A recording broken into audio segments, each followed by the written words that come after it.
If you don't mind sharing, that 9/11 story and what that Piazza home run then eventually meant to you.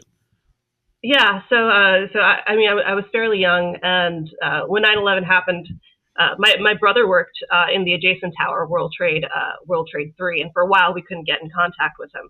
And I remember being in school, and I was in chemistry class, and they would call people down to two separate rooms, and I later found out one was a room for people who were grieving, or people that potentially had lost people in 9/11.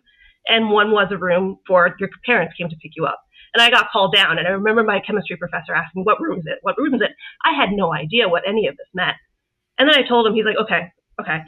So my brother ended up being fine. He ended up being okay, but obviously lost a lot of people. And I just remember in the days after that kind of being in this numb space of just the world is never going to be the same. And in that time, it was, people call it a distraction, and sure, baseball is a distraction. But frankly, like so many of us, and especially younger kids, we just needed something to kind of give us just a little glimmer.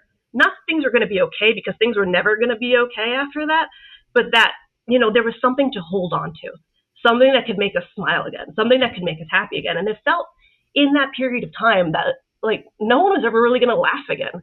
I remember walking back to my apartment in Brooklyn and having that layer of dust and my footprints kind of like being embedded into the dust, and wondering which one of my classmates had lost parents or siblings or anything like that.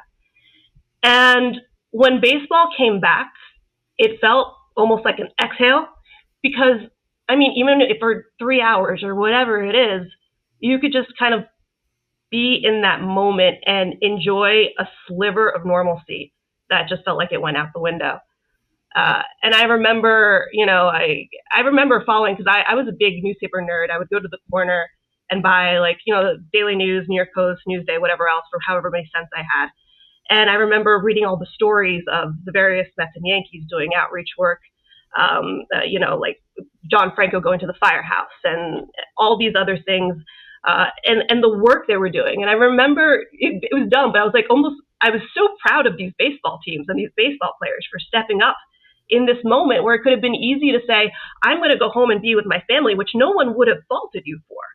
But instead, let me be a source of comfort for people who need comfort.